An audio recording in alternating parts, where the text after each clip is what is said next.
September 8th, Monday, 2025.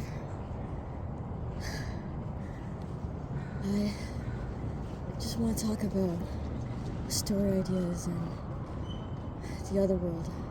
Soul case, I'll call it that for now. And the friend Taiga befriends, the human, actually came across the king of dreams. The king that set sails in the other realm somehow, and one day he disappeared. And Taiga comes across this girl, and he doesn't know it at first, that is the missing entity that kept equilibrium and harmony in the other world. Just as much a mysterious stranger, you know. Maybe, it's one of those personalities that is a showman, a spokesperson, has a role, but in the background, he helps the meek. And I like this idea that spirits can watch other people's dreams like a theater. And it's the most wonderful thing that they can't interact. There's no possible way to interact. And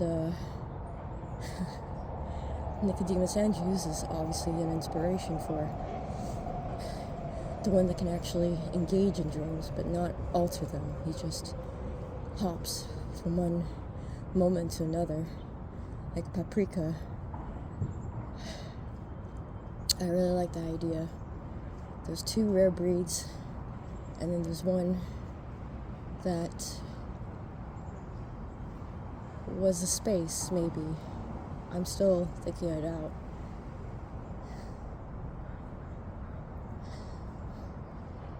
And maybe Nicodemus himself is an avatar. You know, that's his shape. But when you get down to it, he's a force just like Taiga and Ghost, where he could be everywhere and then he could be one. Anyway, I noticed what helped was to ignore the voices in my head, almost announcing themselves, trying to coerce me to feel one way when at the base of it, I just feel like, oh, I want to do this. I want to think about my stories. I want to remember how I took notes on my cell phone, every little snippet. I loved doing those snippets. And that they're not gone. It's still in me. It's still me. Fundamentally, it's still me. When I close my eyes, I become all. Then when I wake up, I'm me. And that's where I think I'm struggling right now. Where I've been awake in a living nightmare, and I'm trying to find me. So truly, my oasis is when I sleep, and to slowly work towards me in the waking world as me. I'm not gone. I'm just spread apart, but I'm trying to find my way back to me. Just like Alucard in the end of Helsing, where he ate Schrodinger's cat, or Schrodinger, and then he got lost in infinity. And little by little he worked his way back by devouring those forces that kept him from resurfacing until he was the single real one left. And I feel that's kind of what I'm going through right now.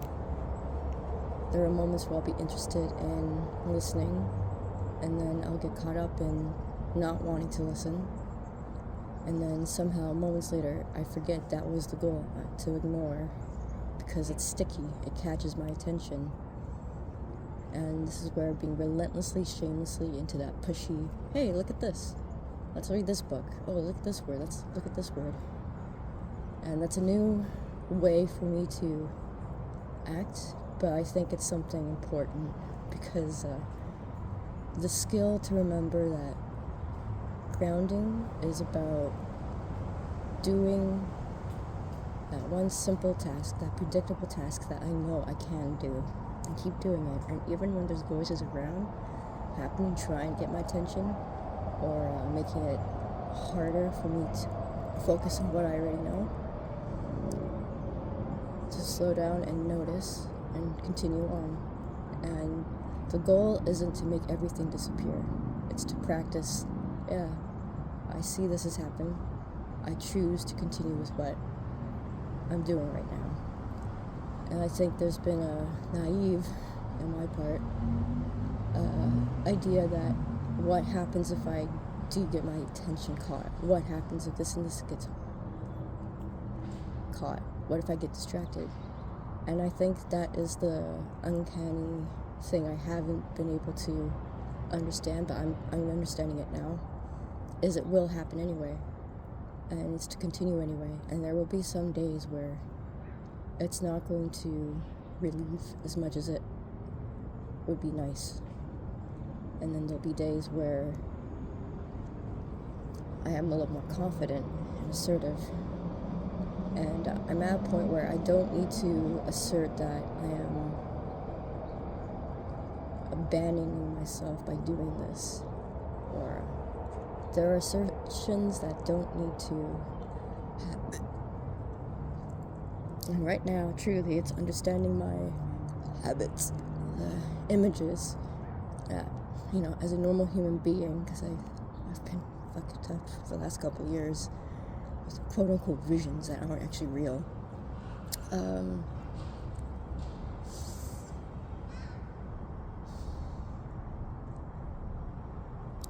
Making a glossary of some sort, even if it feels too revealing, because the whole point of documenting on my way here, and I was the most sound and reason, was to have something to look back on in those moments I do get lost, leaving those footprints for me to come back to. And where I'm juggling right now is this burnout language that just makes everything seem fruitless.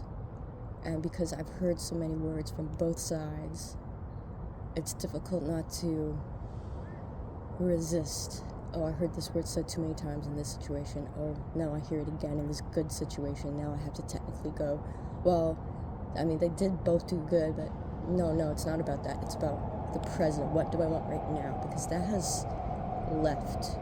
That is what caused a few months ago to happen. And right now it's being ultimate selfish. Going, no, I don't want to do this. I'm not going to bend the knee. I'm not going to mollycoddle. And in moments that I do go, something, no, I'm even getting lost in that because I'm not trying to make an opening for me. I'm this determined. I don't need to make way for the opportunity to mess up. I do it anyway, and I don't need to announce it. I don't need to spell it out. And some days are going to be rough. And this is where I think the training wheels come off and be miserable. I'm not going to have that comfort. And when I do hear comfort where I don't want it, that's violating. That's something in me not knowing me. That's something in me not listening.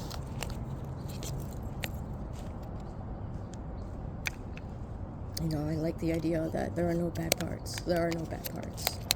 Technically I've witnessed both sides try to help, and then it becomes very nasty. Where when I felt joy, even doing basketball, when I scored a goal, inside something when I felt hurt. And I was smiling, I was feeling great, there was no reason to feel hurt. And it's like that dynamic my mom growing up had, where she'd overreact about something and then I was doing just fine, but because she overreacted, suddenly it became, should I react too? And that created a situation that didn't need to be anything. And I think that has a lot to do with, child married needs birth attachment theory, where, and other various sources, when you have a child fall, you don't go, oh my god, my baby. You pick them up and you laugh and you smile. And I've seen this at the swimming pool too, where a little baby would, dunk under the water a little too much, and, they'd have water all over their face, and they look really worried, but their grandparents are there smiling, and going, oh, wiping their nose, and they're back to a big smile after. That's the kind of encouragement and muscle building that is necessary to create stability with the self, and something I missed entirely. I have an overreacting mom, and a very absent, doesn't care if I slip or get hurt. My dad is something scary that is hard to admit, especially because I've made up a lot of reasons to try to cherish him. I forced that out of myself because I had to be a good child. I had to be this thing that was so arbitrary, it became law. Even though nobody overtly told me, your dad has special needs, you have to be nicer to him.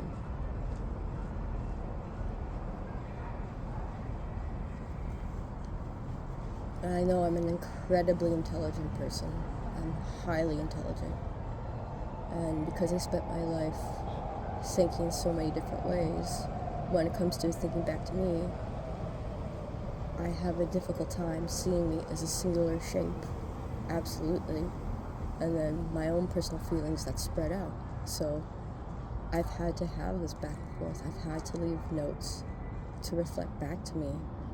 Your parents fucked you up. And I remember in moments really rushing and desperate and knowing the importance of leave a timeline of when they ever put effort into you. And look at the timeline when you did. And it has been gone for a very long time.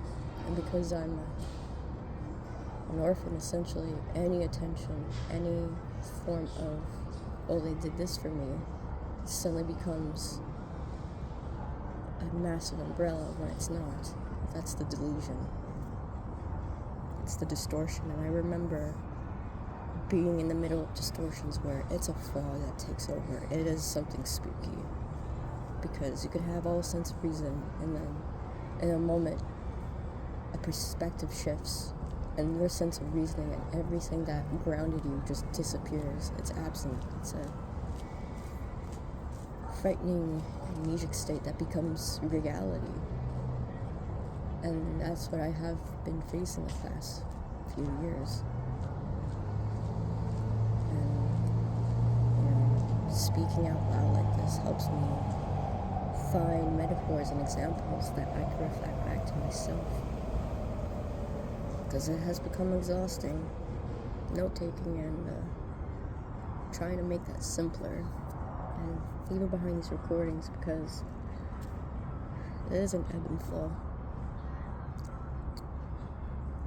And the tragedy of a few months ago was extremely misleading, and a scenario that played out where I am alone. No matter how close I get to the finish line, something happens. And that's what's been happening over and over and over again these last couple years. And I think now it's to take a stance of, alright, that happened. Let's keep going. Let's go swimming. Let's go watch something. And leave it at that. Without providing reasons, without talking. It's just like being that presence for myself to go, keep walking. And I think where I'm starting to learn is, well, what happens if I don't know the way out? What if I don't know how to tell this kid an answer that would help them calm down to continue to trust me?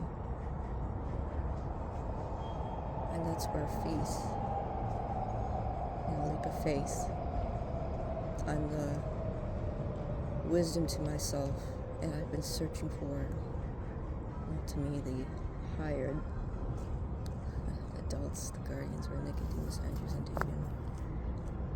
And they are dormant.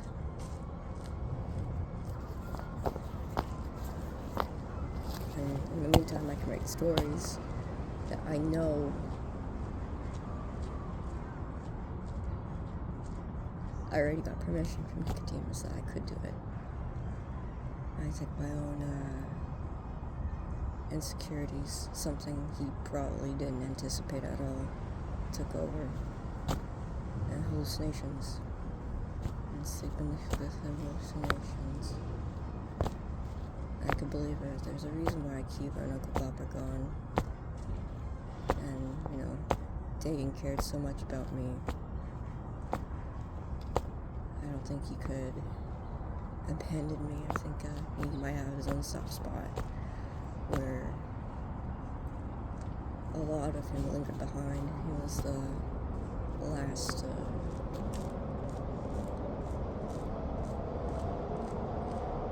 presence. Why truly it makes sense to make short stories about him and I, trying to find that glass that keeps us separate or something, mixed messages, and to be loyal, switching topics and storytelling can happen, and I don't do excuse me, I don't control an outcome whether or not they come alive. That's too fairy tale. It's not like that. I could barely hold still drawing. I have to push myself a lot. And I already witnessed myself get lost in art, and right now I need to get lost in something more predictable like math, and try to keep a schedule. And that's what I'm learning right now. So right now, waking up in the morning, I've already kind of struggled brushing my teeth every morning, having a power milk, going to play basketball, going swimming. I have a therapy appointment today at 9:30, and then another one with Alpha at 6. I could probably go swimming in the afternoon. Because of physical fitness, I've been trying to keep more on top of that.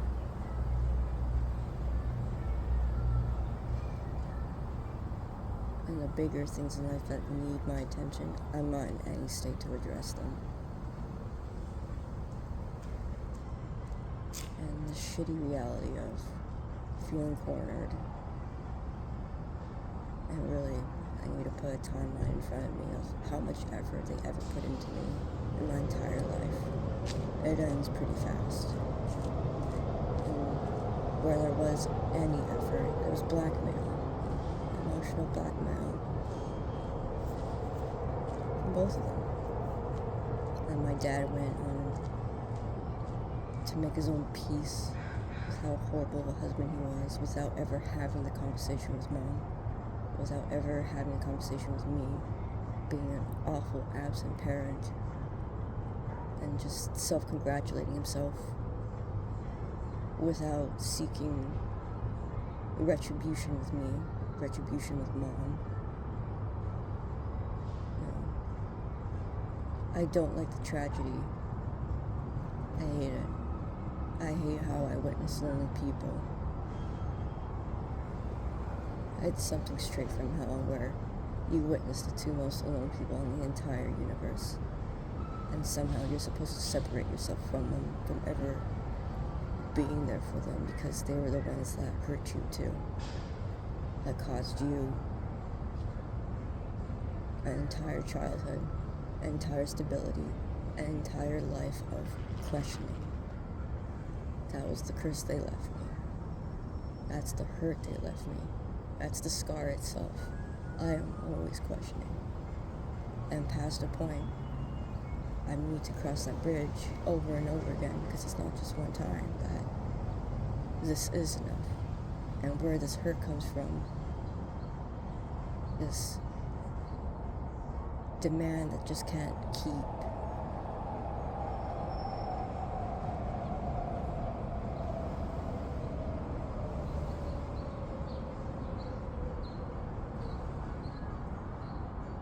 Being satisfied with the temporary, like holding that infant that's crying, and you continue to hold them.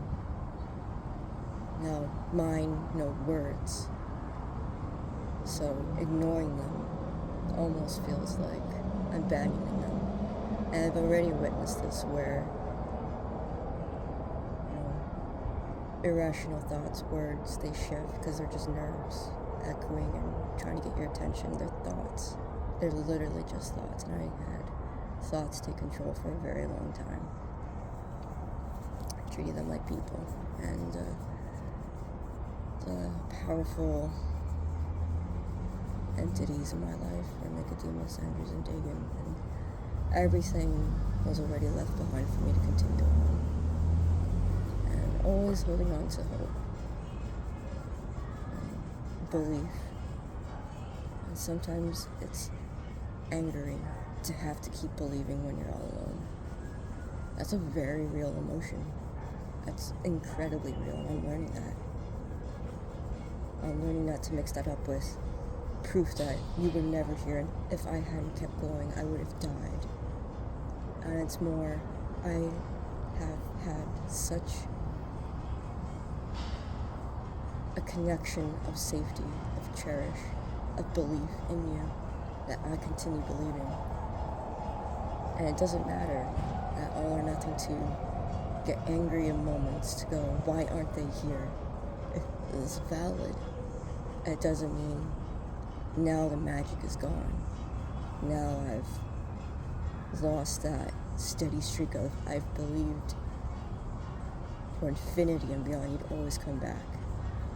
And when I did that last year, I shattered. And it's only with distance I could speak this way. And I'm going to need more distance. And why these time capsules are very important. I'm going to have the energy to watch them. And on that note, try to keep them short where I can. Future me, thank you for taking the time to go through these. It's going to be worth it.